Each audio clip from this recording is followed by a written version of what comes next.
కన్యవారు కన్యవారికి కనుక చూసుకుంటే మీకు ఈ యొక్క నెలలో దాదాపుగా 3వ తేదీ 5వ తేదీల బుధుడు శుక్రుడు అండ్ దాని తర్వాత 14వ తేదీకి రవి 22వ తేదీకి కుజుడు ఈ రకంగా 5లో ఉండేటువంటి గ్రహాలన్నీ 6వ స్థానంలోకి వెళ్తున్నాయి. మరి 5లో గ్రహాలు ఉన్నప్పుడు సప్తమ శని, దశమ స్థానంలో గురువు, 12వ స్థానంలో కేతు ఉన్నందుకు అసలు ఎటువంటి ఫలితాలు మీకు జరగనున్నాయి, ఏ దేవత ఆరాధన చేసుకోవాలి అనేటువంటి అంశాలు చెప్తుంది నేనైనప్పటికీ చెప్పిస్తుంది సాక్షాత్ లలిత అమ్మవారిగా భావిస్తూ, ప్రధానంగా ఇక్కడ మీకు పంచమంలో ఎప్పుడైతే అధిక గ్రహాలు ఉన్నాయో ఇది ఇమ్యూనిటీని పెంచుకోవడానికి కొత్త కొత్త ఫ్రెండ్స్ ఏర్పడడం జరుగుతూ ఉంటుంది. మీకు రుణాలు తగ్గించుకోవడానికి, రుణాలు తీర్చడానికి ఈ మాసంలో 17వ తేదీ లోపల వరకు చాలా అనుకూలత ఉంది. మరి 17వ తేదీ నుంచి ఎప్పుడైతే మీకు పంచమ 6వ స్థానంలో, పంచమం నుంచి షష్టమ స్థానంలోకి వెళ్ళేటువంటి గ్రహాలు ఇక్కడ రుణ యోగాన్ని ఇస్తున్నాయి. మనకు రుణం కూడా అవసరం పడుతుంది ఒక్కోసారి, కాబట్టి రుణం కోసం ప్రయత్నం చేసేటువంటి వారికి 17వ తేదీ నుంచి చక్కగా అనుకూలత ఉంది. అట్లాగే ఇక్కడ కొంచెం స్నేహితులతో చిన్న చిన్న ఘర్షణ వాతావరణం చూపిస్తుంది మనకి ఈ నెల ఫస్ట్ హాఫ్లో, కాబట్టి కొంచెం చూసుకోండి. అలాగే ఉద్యోగ అవకాశాలు కూడా ఎక్కువగా వస్తాయి, అందులో ఎటువంటి సందేహం లేదు. కాకపోతే మీరు ఏదైనా ఒక ఇన్వెస్ట్మెంట్ చేసేటప్పుడు మాత్రం రవి శుక్రవారాలు చేయకండి, రవి మంగళవారం, శుక్రవారం కదా, రవి మంగళవారాలు చేయకండి. మరియు 6లో అధిక గ్రహాలుంటూ సప్తమ స్థానంలో మీకు శని భగవానుడు ఉన్నందుకు ప్రధానంగా మీరు తీసుకోవాల్సిన జాగ్రత్తల్లో ఎట్టి పరిస్థితుల్లో వివాహ నిర్ణయాలకు సంబంధించినటువంటి అంశంలో తొందరపాటు నిర్ణయం పనికిరాదు.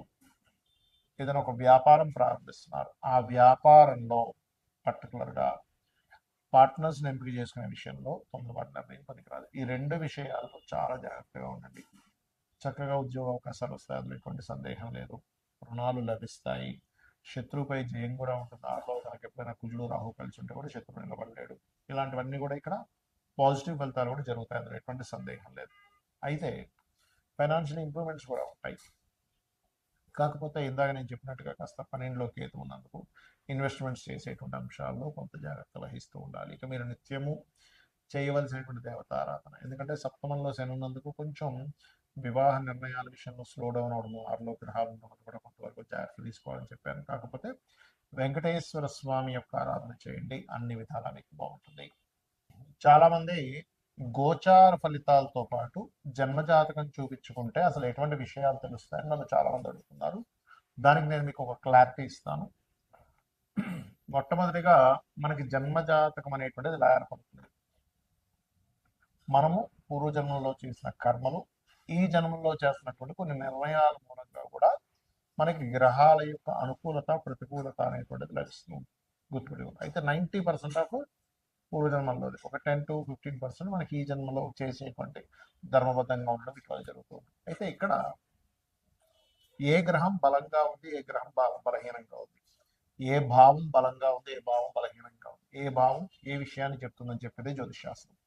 అంటే దీనివల్ల మనకేమిటి అంటే చూడండి, మన బాడీలో, మన శరీరంలో ఫలానా వైటమిన్స్ తగ్గాయి అని తెలుసుకున్నాక ఏం చేస్తాం, వైటమిన్స్కి వస్తామని సమ్ టాబ్లెట్స్ తీసుకోవడం, పిల్స్ తీసుకోవడము, లేకపోతే ఫలానా ఫుడ్ తీసుకోవడము, ఫలానా ఫుడ్ ఆపడము చేస్తూ ఉంటాం కదా, ఎందుకు, శరీరం బాగుండడానికి. అలాగే మన జన్మజాతకంలో ఉండేటువంటి యోగాలను పరిశీలన చేసి ఏ భావం బలంగా ఉంది, బలహీనంగా ఉంది. ఉదాహరణకి వాళ్ళు శారీరకంగా బలహీనంగా ఉన్నారు అంటే లగ్నభావం బలహీనంగా ఉందని అర్థం.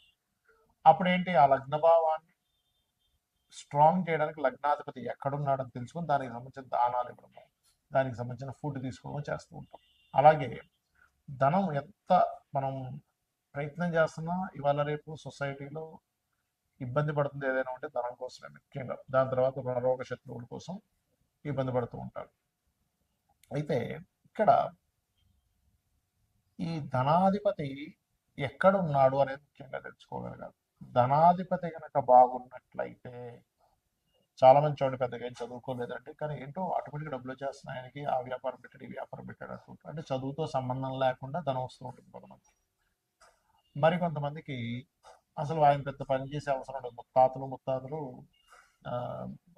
రకరకాల ప్రాపర్టీస్ కొని ఉంటారు, బట్ రెంట్స్ వస్తూ ఉంటాయి.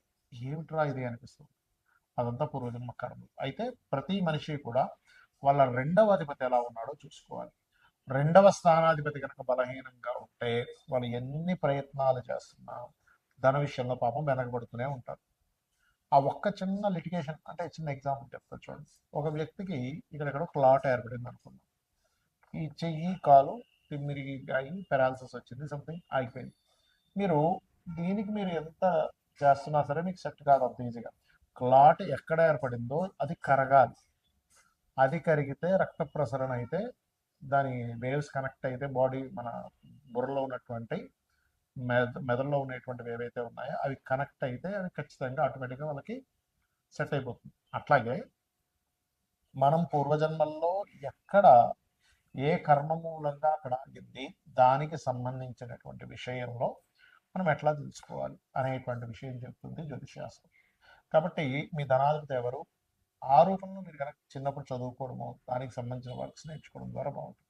అదేవిధంగా మనం చేసే ప్రయత్నాలు అనుకోండి, మనం ఏ దిశలో ఉండాలి, అలాగే సంతాన అభివృద్ధి, అసలు సంతానం ఎప్పుడు పొందితే మంచిది, సంతాన అభివృద్ధి అవ్వాలంటే ఏం చేయాలి, మనకి ఇవాళ రేపు అందరూ ఇబ్బంది పడుతుంది దేని గురించి అంటే రుణాలు ఉన్నాయని, రోగాలు ఉన్నాయని, శత్రుత్వాలు ఉన్నాయి.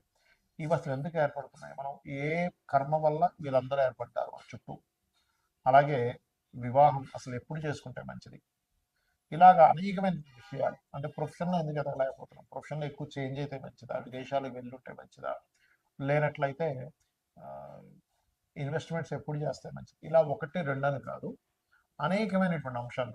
రత్నం గురించి కానివ్వండి, మనం తెలియక ఏం చేస్తాం అంటే ఏదో రత్నం పెట్టేసుకుంటాం. అలా కాకుండా స్పెసిఫిక్గా మీకు ఫలానా రత్నం వల్ల కొంత సపోర్ట్ లభిస్తుంది. ఒక విషయం చెప్తాను, రత్నం పెట్టేసుకోగానే వెంటనే కోటీశ్వరుడు అయిపోతాడు అనేది పూర్తిగా అబద్ధం.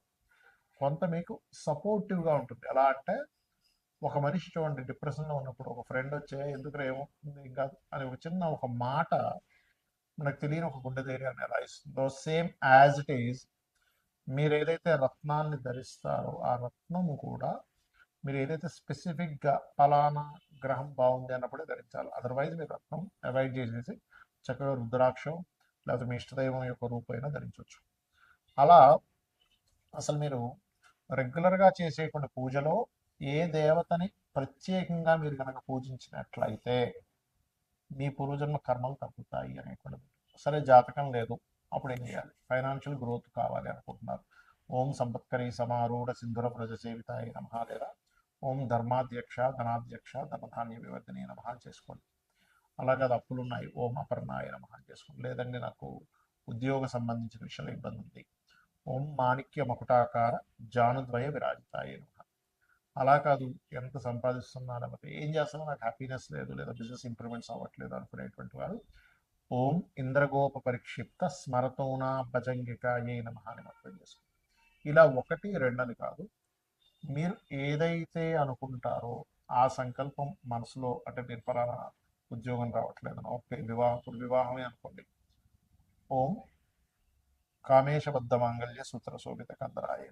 అంటే ఇక్కడ ఏంటంటే చాలా మంది చేస్తున్న మిస్టేక్ ఏంటంటే ఆ సమయం వచ్చిందో లేదో జన్మజాతకంలో చూసుకోకుండా అది రావట్లేదు అది అవ్వట్లేదు అని బాధపడుతూ ఉన్నారు. అంటే ఎలా అంటే ఉదాహరణకి ఒక విత్తనం వేసి ఒక భూమిలో విత్తనం వేసాం, చెట్టు వస్తుంది, మొక్క మొలుస్తుంది వస్తుంది. మొలుస్తున్నప్పటి నుంచే మనం చూస్తూ ఏమిటి కదా ఇంకా పళ్ళు రావట్లేదు పుష్పాలు రావట్లేదు అంటే అట్లా అదొక ఏజ్ వచ్చిన తర్వాత ఇన్ని సంవత్సరాలకి అది పుష్పాలు ఇస్తుంది లేకపోతే ఫలాలను ఇస్తుంది అనే ఒక నాలెడ్జ్ ఉందనుకోండి, అప్పుడు హ్యాపీగా ఆ ఇన్ని సంవత్సరాల తర్వాత వస్తుంది అని ఒక ఫిక్స్ అయి ఉంటుంది. కాబట్టి ప్రతి జాతకానికి కూడా ఎప్పుడు వివాహం అవ్వాలి, ఎప్పుడు చేసుకుంటే మంచిది, ఎప్పుడు ఇన్వెస్ట్మెంట్స్ చేయాలి, ఏ రంగాల్లోకి వెళ్తే మంచిది, ఎందుకు ధన సంబంధించిన ఇబ్బందులు వస్తున్నాయని ఒక క్లారిటీగా ఒక జ్యోతిలాగా వెలుగుని చూపించేది, ఒక దారిని చూపించేది జ్యోతిషాస్త్రం.